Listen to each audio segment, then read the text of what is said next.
মাজারে যত বেশি টাকা পয়সা দিবেন তত বেশি গাঞ্জাখোরদের গাঞ্জা কিনতে সুবিধা হবে।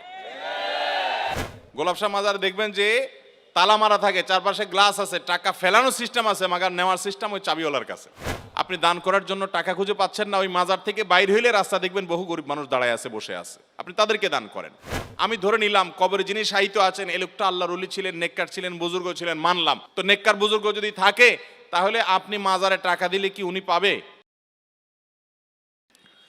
অনেকেই দেখি পীরের দরবারে টাকা, চাল, গরু, ছাগল ইত্যাদি নিয়ে যায় আর বলে এটাই বড় ইবাদত, এটাই নাকি কবরে যাবে। এসব দিতে অস্বীকার করলে আরো বলে ঈমান নাই, কাফের। দয়া করে মাজার পূজা সম্পর্কে আলোচনা করেন।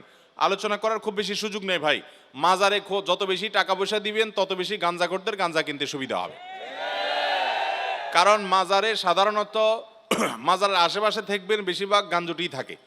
অতএব এখানে যত বেশি টাকা পয়সা দিবেন তত বেশি গাঞ্জুটিদের গাঞ্জা কিনতে কি হবে। এই যে মিরপুরের মাজার আছে এবং গুলিস্তান মাজার আছে, এই মাজারের টাকা আমি যতটুকু জানি, যদি ভুল না জেনে থাকি, সরকারিভাবে এটা কালেকশন করে নিয়ে যাওয়া হয়, তালা মারা আছে। গাঞ্জুটিরা আশেপাশে গুড়গুড় করে কেউ নিতে পারে না, কারণ তালা মারা আছে। গুলিস্তান মাজারে গেছেন কখনো? গোলাপ শাহ মাজারে দেখবেন যে তালা মারা থাকে, চারপাশে গ্লাস আছে, টাকা ফেলানোর সিস্টেম আছে, মাগার নেওয়ার সিস্টেম ওই চাবিওয়ালার কাছে। যার কারণে আশেপাশে ওই পাগলামি ছাগলামি করা যারা আছে, এই বেচারারা চায়া চায়া দেখে ওখান থেকে টাকাটা নিতে পারে না। তাও তো ভালো যে অন্তত গাঁজা কেনার সুবিধা পায় না। মনে রাখবেন, আপনি আল্লাহকে খুশি করার জন্য গরিব মানুষকে দান করবেন। ওই মাজারে দান করার কোন নির্দেশ কোরআন হাদিসে বলা হয় নাই, বরং সেখানে মান্নত করলে গুনাহ হবে, এটা মানত করার কোনো জায়গা না। মানত করতে হবে সঠিক এবং শুদ্ধ পদ্ধতিতে। নবী করিম সাল্লাল্লাহু আলাইহি সাল্লাম যে বলেছেন সেভাবে। মাজারে কেন দান করবেন? আমি ধরে নিলাম কবরে যিনি শায়িত আছেন এ লোকটা আল্লাহর ওলি ছিলেন, নেককার ছিলেন, বুজুর্গ ছিলেন, মানলাম। তো নেককার বুজুর্গ যদি থাকে তাহলে আপনি মাজারে টাকা দিলে কি উনি পাবে? উনি পাওয়া তো দূরের কথা, বেশিরভাগ ক্ষেত্রে ওনার পরিবার পরিজন, ওনার আত্মীয় স্বজনরাও পাবে না। পাবে কারা? ওই মাজারের যারা গাঞ্জুটি আছে তারা। তাহলে সেক্ষেত্রে কোনো মুসলমান জেনে শুনে এই সমস্ত জায়গায় টাকা পয়সা দিতে পারে। আপনি দান করার জন্য টাকা খুঁজে পাচ্ছেন না, ওই মাজার থেকে বাইর হইলে রাস্তা দেখবেন বহু গরিব মানুষ দাঁড়ায় আছে, বসে আছে, আপনি তাদেরকে দান করেন। ইসলাম আমাদেরকে সেটা করতে বলেছে ভাইরা আমার। অতএব যদি কোনো পীর সাহেব এরকম ফতোয়া দিয়ে থাকে তাহলে এটা তার বিজনেস। এটা তার কি বিজনেস? সে পীর সাহেব বলতেছে যে আমার মুরিদরা তোমরা এই সমস্ত দুনিয়া টুনিয়া সব ছেড়ে দাও, সবগুলো ছেড়ে দাও, দুনিয়াদারি ছেড়ে দাও, কারণ এটা আমার দরকার। বুঝতে পারছেন? যদি এরকম কোনো ফতোয়া কোনো পীর সাহেব দেয় যে পীর সাহেবের মাজারে টাকা না দেওয়াটাই বড় ইবাদত, তাহলে সে ভণ্ড, এ ব্যাপারে কোনো সন্দেহ। আল্লাহ তাআলা দান কোথায় করব আমাদেরকে বলেন নাই? ইন্নামাস সাদাকাতু লিল ফুকারা'i ওয়াল মাসাকিন ওয়াল আমিলিনা আলাইহা ওয়াল মুআল্লাফাতি কুলুবুহুম ওয়া ফির রিকাবি ওয়া ফি সাবিলিল্লাহ ওয়াল গারিমিন। আল্লাহ রাব্বুল আলামিন সাদকার 8টা খাত বলেছেন।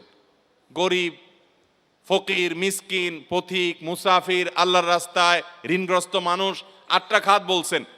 এই 8 খাতের মধ্যে ওয়াফিল মাজারাত এরকম কোনো খাত নাই।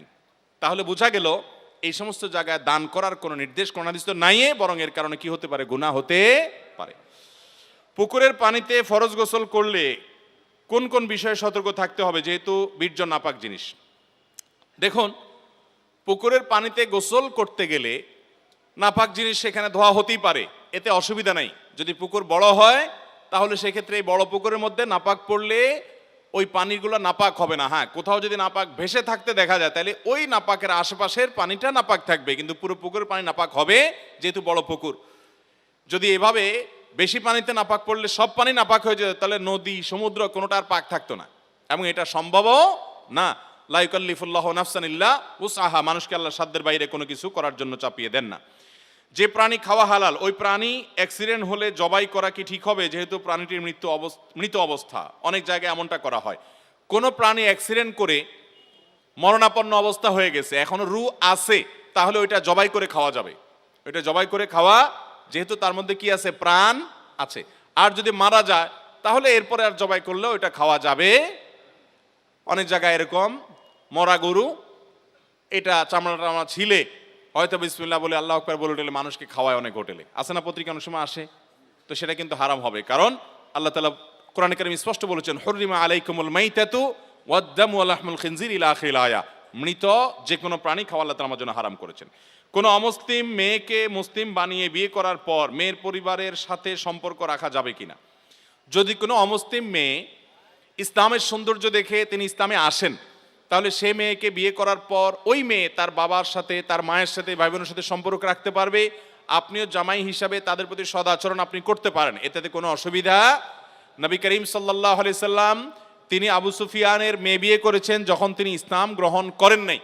নবী করিম সাল্লাল্লাহু আলাইহি সাল্লামের বাসায় তিনি এসেছেন, নবী সাল্লাল্লাহু আলাইহি সাল্লাম সেটাকে অ্যালাউ করেছেন এবং মেয়েও তার বাবাকে বসতে দিয়েছেন এবং খাতির যত্ন করেছেন। এখান থেকে বোঝা যায় যে কেউ যদি অমুসলিম থেকে ইসলামে আসেন তাহলে তার পরিবারের সাথে সুসম্পর্ক বজায় রাখতে কোনো অসুবিধা নাই, বরং বাবা মায়ের প্রতি সদাচরণ অমুসলিম হলেও করতে হবে। আল্লাহ বলেছেন ওয়াসাহিবহুমা ফিদ দুনিয়া মারুফা, তারা যদি মুশরিক হয় তারপরেও দুনিয়াতে তাদের সাথে সুন্দরভাবে জীবনযাপন করবে। মসজিদে জামাতের নামাজ ইমাম কতটুকু অংশ পর্যন্ত আদায় করে ফেললেও পরবর্তীতে নিয়ত করে মুক্তাদির জন্য উক্ত রাকাত পূর্ণাঙ্গ বলে বিবেচিত হবে।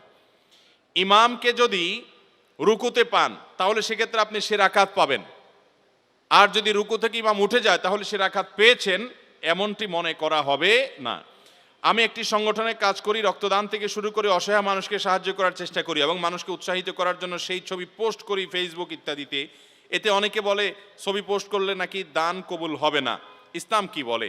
দেখুন, ইন্নামাল আমালু বিন্নিয়াত, প্রত্যেকটা আমল নিয়তের উপর নির্ভর করে। আপনি কেন করছেন এটা বড় কথা। আজকাল তো এমন কোনো নেকামল পাওয়া কঠিন হয় যে নেকামল ফেসবুকে আপলোড করা হয় না, ঠিক কিনা বলেন? যেই কোনো ভালো কাজ করতে পারলে একটা ছবি তুলে ফেসবুকে একটা পোস্ট করে কিছু লাইক কমেন্টের ব্যবসা হয়, কিছু বাহবা পাওয়াই হয়। যদি ব্যাপারটা এমন হয় যে আপনি চ্যারিটি প্রতিষ্ঠানে মানুষের দানের টাকা এটা করেছেন, তাহলে সেক্ষেত্রে মানুষের কাছে জব দিয়ে করার জন্য করেছেন। অথবা আপনি যদি অন্যকে উৎসাহ দেওয়ার উদ্দেশ্য, আপনার উদ্দেশ্য যে আপনার বন্ধুরা অনেকে জেনে তারা আপনার সাথে শরিক হবে, তাহলে সেক্ষেত্রে আপনি এটা করতে পারেন। কিন্তু লাইক কমেন্ট পাবেন, সবাই বলবে মাশাআল্লাহ, মাহবা দিবে, আপনার ভালো লাগবে, এরকম উদ্দেশ্যে করলে সেটা সওয়াব তো হবেই না, বরং এর কারণে শিরকে আসগরের গুনাহ হবে। বৃদ্ধাশ্রম করা কি জায়েজ? বৃদ্ধাশ্রম ও এতিমখানার জন্য একটি জমি দান করা হয়েছে, এখন স্থাপনা করার সামর্থ্য নেই, জমিটি পড়ে আছে, জমিটিতে ফসল ফলিয়ে ভোগ করা যাবে কিনা এবং অন্য খাতে ফসলের ব্যয় করা যাবে কিনা। যদি কেউ দান করে থাকেন তাহলে সেক্ষেত্রে ওইটাতে ফসল ফলানো যাবে, ফসলের কাজ যেই খাতে দান করেছে ওই কাজে ব্যয় করবেন। আর বৃদ্ধাশ্রম করা এটা নাজায়েজ বা হারাম কাজ না, কিন্তু ইসলাম এমন সমাজ ব্যবস্থার কথা বলে যেই সমাজে কোনো বৃদ্ধাশ্রমের প্রয়োজন হবে না। কথা কি বুঝাতে পারছি? বৃদ্ধাশ্রমের প্রয়োজন হবে। বৃদ্ধাশ্রমের কেন প্রয়োজন হবে? সন্তান বাবা মাকে দেখাভাল করবে, বাবা সন্তান যদি না থাকে তাহলে অন্য কারো না কারোর উপর ইসলামের দৃষ্টিকোণ থেকে দায়িত্ব বর্তাবেই, কেউ না কেউ দায়িত্ব নিতে বাধ্য। বৃদ্ধাশ্রমের প্রয়োজন নেই। আলহামদুলিল্লাহ, জন্য মুসলমানদের সমাজগুলোতে বৃদ্ধাশ্রমের কালচার সেভাবে নাই। আল্লাহ তাআলা আমাদের দেশে যেন বৃদ্ধাশ্রম করার জন্য প্রয়োজন না হয় সেই তৌফিক আমাদেরকে দান করুন।